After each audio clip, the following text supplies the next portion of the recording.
working to connect a region of over 600 cultural bridges between our lands.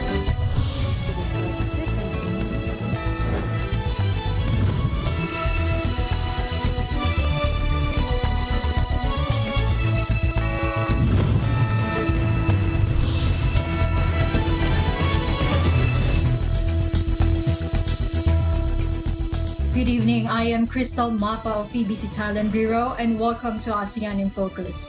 On tonight's headlines. At ang isa po ay the Philippines may expect about 6 to 9 more tropical cyclones until December.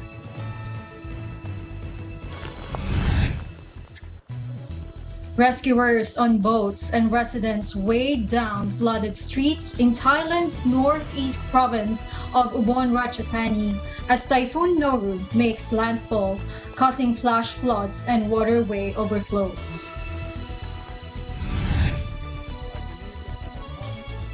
President Marcos Jr. said the Asian Development Bank, or ADB, will be a crucial partner of the government in developing a green, sustainable, and climate-resilient economy.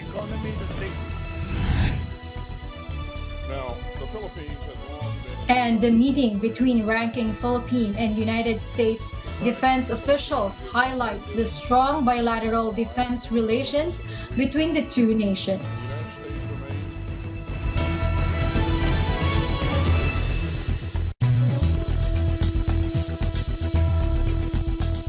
First in our news to Philippines, the country may expect about 6 to 9 more tropical cyclones until December.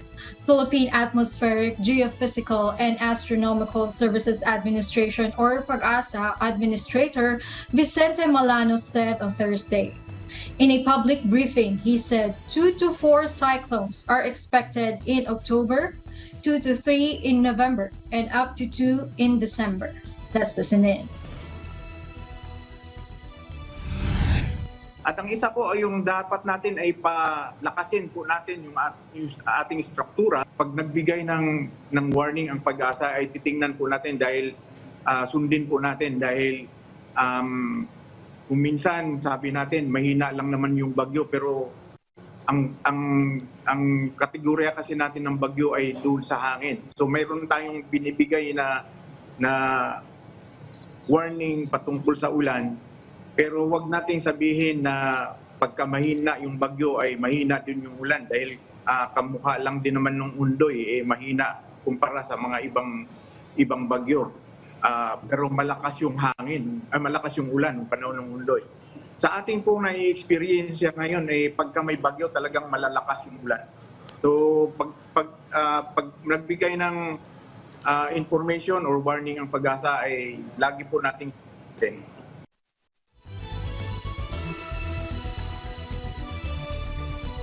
Meanwhile, here in Thailand, rescuers on boats and residents weighed down flooded streets in Thailand's northeast province of Ubon Ratchathani as Typhoon NORU makes landfall, causing flash floods and waterway overflows. Affected residents take shelters in hospital and makeup tents. 4,000 people were evacuated, and domestic flights were unable to land and subsequent flights were cancelled. The heaviest rainfall, about 22 centimeters or 8.5 inches in 24 hours, was recorded in the northeastern province of Ubon Ratchathani, where more than 5,000 people were moved to shelters on higher ground. One person was reported killed and 2 injured by falling trees in Sisaket province. More than 10,000 households have been affected by flooding, according to the Department of Disaster Prevention and Mitigation. In Nonthaburi province, adjoining the capital Bangkok, overflow from the Chao Phraya River flooded several riverside neighborhoods. Officials said more sandbags will be made available to help contain the flood waters. The Meteorological Department said NORU is weakening further, but warned that seasonal monsoon rates will continue, adding to the already waterlogged situation in much of the country. NORU is battering Thailand after it hit the Philippines, Vietnam, and Laos. Meanwhile, Hurricane Ian unleashed historic devastation in Florida, leaving a yet unknown number of dead in its wake, officials said Thursday, as the storm re-strengthened in the Atlantic on a path toward the Carolinas. Let's watch this. It slowed down, and it was just relentless, spinning constantly just over us. You hear the metal banging against the building. It's dark, you don't know what's going on out there. This is all material. We're alive, we're fine. It was long and intense, and then he stopped, and then it was like, really, come on. And then the mess, he left. But this is nothing. My house is still standing, and I have no water, and I have no surge. As people here in Florida begin mopping up after Hurricane Ian left a wave of destruction in the state, officials in South Carolina are preparing for Ian's arrival. The storm should hit landfall by the middle of Friday. Forecasters figure it will be a Category 1 storm, much weaker than one that barreled through Florida as a Category 4 hurricane. But the National Hurricane Center warns it could bring with it life-threatening flooding, storm surge, and strong winds. Meanwhile, in Florida, 10 people have been confirmed dead in the storm. But the loss of life could be much higher as first responders get into heavily damaged areas. So the operations to help people there have been mostly by air. In all told, search and rescue operations, it started in the wee hours of the morning. As soon as the winds died down enough to where it was safe, you had Coast Guard assets, you had urban search and rescue teams. We've had the National Guard out assisting people. There have been more than 700 confirmed rescues, and there's likely many more than that that will be confirmed as more data comes in. People have been rescued from places like Fort Myers Beach, Sanibel, Marco Island, as well as the Barrier Islands. U.S. President Joe Biden says Ian could be the deadliest hurricane in Florida history. This could be the deadliest hurricane in Florida's history. The numbers are still unclear, but we're hearing early reports of what may be substantial loss of life. Everyone hard at work in Florida right now deserves our thanks. And when the conditions allow it, I'm going to be going to Florida to thank them personally. More than 2 million people are still without power, and it could be days before the lights are back on for some. Some places have no drinking water. Many people remain trapped in their homes. Flooding has washed out roads and bridges, isolating some regions. Florida Governor Ron DeSantis describes the storm as a 500-year flood event. The impacts of this storm are historic, and the damage that was done has been historic, and this is just off initial assessments. There's going to be a lot more assessing that goes on in the days ahead, but I think we've never seen a flood event like this. We've never seen storm surge of this magnitude, and it hit an area where there's a lot of people in a lot of those low-lying areas, and it's going to end up doing extensive damage to a lot of people's homes. The people of Florida face the arduous task of cleaning up the damage, rebuilding not only homes, but lives. Melissa Potas, Orlando, Florida, Eagle News. We live in extraordinary times. To other news now. The Symposium on Global Navigation Satellite System, or GNSS, implementation for Southeast Asian countries was held on September 8th with the support of the Japan ASEAN Integration Fund. The GNSS Implementation Plan Training in ASEAN, or GIPTA project, hosted the meeting. Aimed at improving capacity building for Filipino engineers and government officials, the program introduced GNSS technology to Philippine aviation agencies. GNSS utilizes the space satellite system standardized by the International Civil Aviation Organization. It seeks to improve the rate of flight service while expanding the safety and efficiency of civil aviation. Ambassador Kazuhiko Koshikawa recognized the initiative as a milestone for Japan-Philippines air and space cooperation. He also praised the progress of the GIPTA project as a symbolic collaboration under the ASEAN outlook on the Indo-Pacific. It serves as a guide for the engagement in the Asia-Pacific and the Indian Ocean regions. The Japan ASEAN Integration Fund, officially established in early 2006, is a specific funding mechanism developed by the Japanese government supporting the continuous development of the regional community.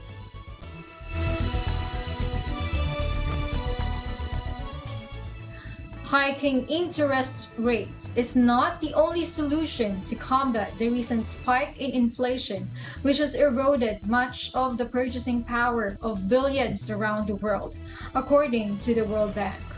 In a speech ahead of the International Monetary Fund or IMF World Bank Group annual meetings, World Bank Group President David Malpass said one way to address high inflation without raising interest rates is to increase the supply of various goods. Let's listen in.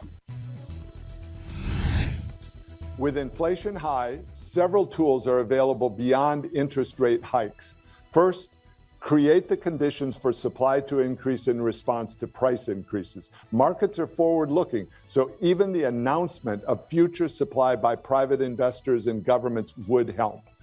Second, in the advanced economies, reduce the size of government current spending and improve efficiency by targeting it more on the poor and vulnerable.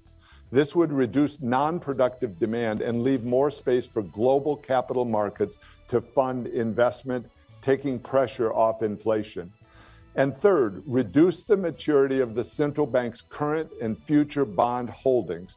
This would send a signal to markets that capital can flow to other assets, such as the short-term floating rate capital needed by smaller businesses to increase global output.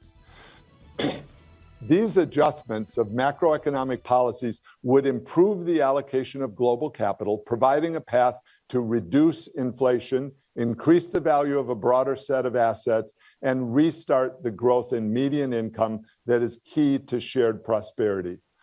The alternative is the status quo, slowing global growth, higher interest rates, greater risk aversion, fragility in many developing countries.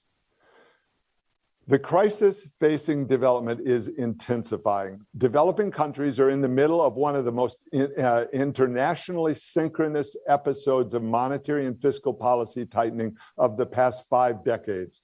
More spending on education and health preparedness are urgently needed, and developing country governments will need to spend their limited budget in these sectors more efficiently. Part of the reason for the rise in inflation in many countries, including the Philippines, is the war in Ukraine. Malpass said this should prompt governments to diversify away from Russia in terms of energy production. Malpass said inflation is just one of the overlapping challenges of the world today. Part of this is the difficulty of eradicating poverty, especially after the pandemic. Many development challenges were also exacerbated by the pandemic. Malpass said education is one sector that suffered greatly due to lockdowns.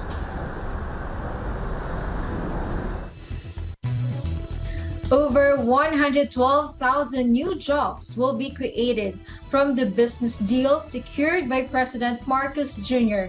during his working trip in the United States last week.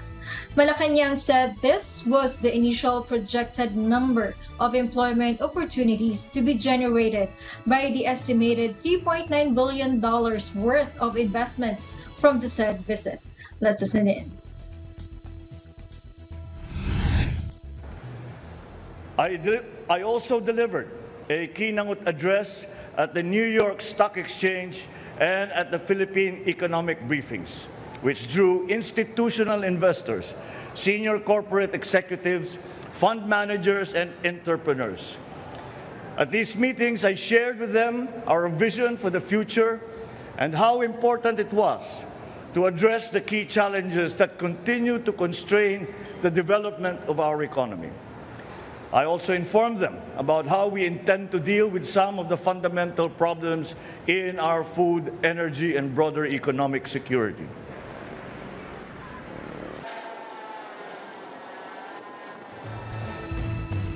President Bongbong Marcos Jr. said the Asian Development Bank, or ADB, will be a crucial partner of the government in developing a green, sustainable, and climate-resilient economy. Marcos made the remark during the 55th annual meeting of the Board of Governors of ADB, which is currently being held in the country until today. Let's watch this. I believe that at the heart of this goal is in the way that we must develop an economy that is green, that is sustainable, truly climate resilient, and responsive to people's immediate needs. It is an economy that takes into account the ecosystem from which we harness our resources. And what other international institution on our shores comes to mind that does that support better than the ADB? At the onset of the pandemic, we witnessed the ADB's efforts and initiatives to mitigate the effects of COVID-19. In fact, it was ADB that was one of the first institutions to provide assistance with a grant of $3 million for the purchase of medical supplies for frontline health workers. And on behalf of the Filipino people, I thank you for that. It is through the bank's assistance that we were able to push forward with projects in areas such as infrastructure, social reform, and community development, in governments and institutions development, all of which are consistent with this administration's 8-point socio-economic agenda.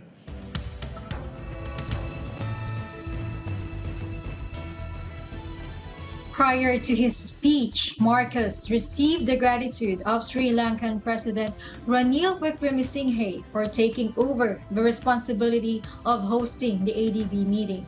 The event was supposed to be held in Sri Lanka, but Wickremesinghe said the instability in their country due to the pandemic and political upheavals prevented them from doing so.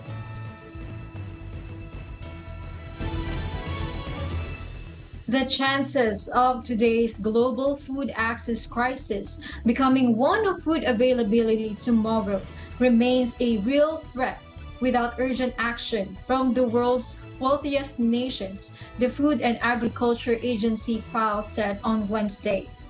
FAO Chief Chu Dong-yu made the appeal to agriculture ministers from the world's 20 strongest economies who are meeting under the G20 banner in Bali. Let's watch this. These past years have presented us with many complex food security challenges. We have had 3 years of a pandemic. On the top of the economic downturns, conflicts and war, the climate crisis, interrupted international supply chains, increased inequalities, and rising food price, among others. All confirming how interconnected our economies and lives are. Rising food prices affect all of us, but the impact are felt the most by the vulnerable and by the countries already experiencing a food crisis. Now, more than ever, we need to harness the power of the solidarity and the collective action. Our agri-food systems hold great potential for a more equitable and prosperous future. As we are interlinked to the many areas of our lives and economy, from agriculture to the natural resources, to energy, to health, and many more.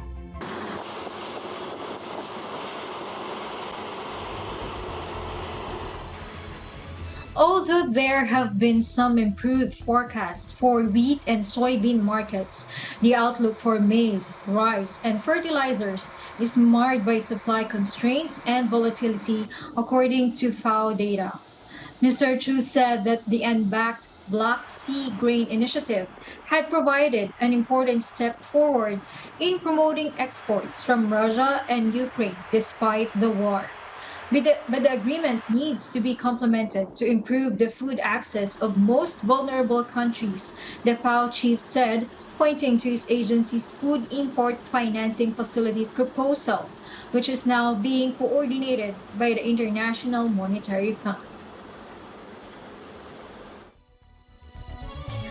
Speaking at the general debate of the UN General Assembly, Lao Deputy Prime Minister and Foreign Minister Salumsai Komasit called for practical solutions to today's global problems through multilateralism. Let's watch this.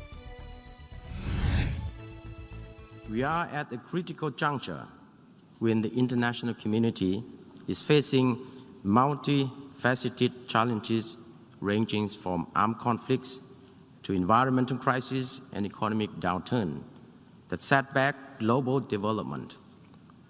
Multilateralism is always at the heart of international cooperation, has been undermined by unilateralism, has been applied widely. These challenges, already exacerbated by COVID-19 pandemic, have hindered and reversed the development gains attained during the past decades. It is more alarming than ever for the international community to find solutions not only transformative, but also more practical, effective, action-oriented, sustainable, and tailored to the most pressing need, so the most vulnerable are not left behind. This cannot be done without firmly upholding the principle of the UN Charter and preserving multilateralism. Our United Nations was founded to prevent another catastrophic world war. Our shared wisdom and political will to find the most pragmatic and suitable solution to multiple crises threatening us all today must lie on the top of other individual interests. In doing so, we must strengthen our solidarity, cooperation, and collaboration, and must not create confrontation and division.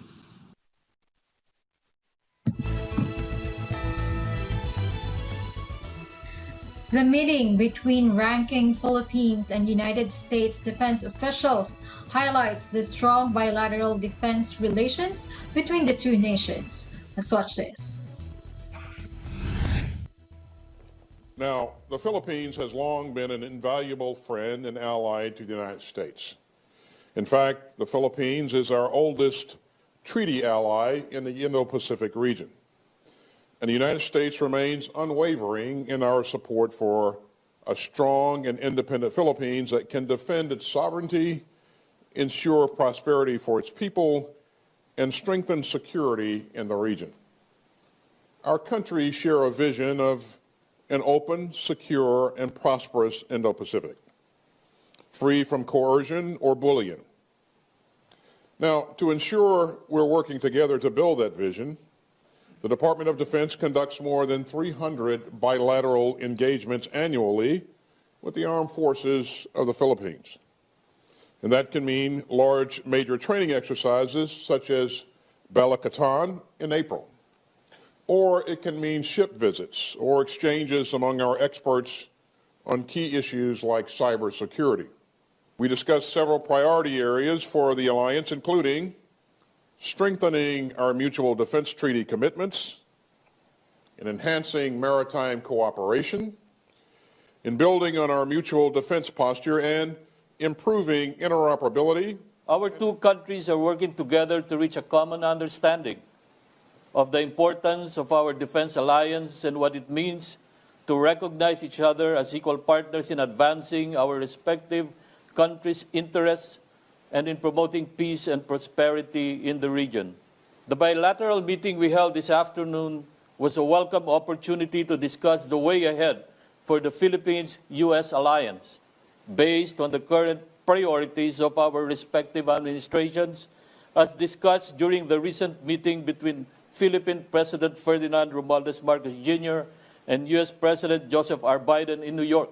And we were able to discuss forward-looking, practical, and tangible ways on how to empower our partnership through improving defense cooperation across various lines of efforts, as well as increasing interoperability and information sharing between our two armed forces, with the end view of further enhancing the credibility of our alliance.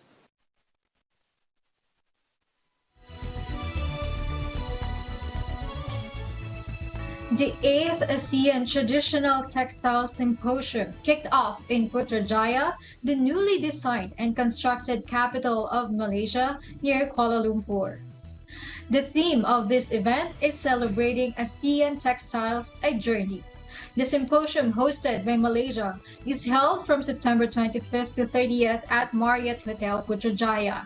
Her Majesty Queen Aziza of Malaysia, a recipient of the Craft Icon of the Year award by Craft Village in New Delhi, India, is the patron of the 8th.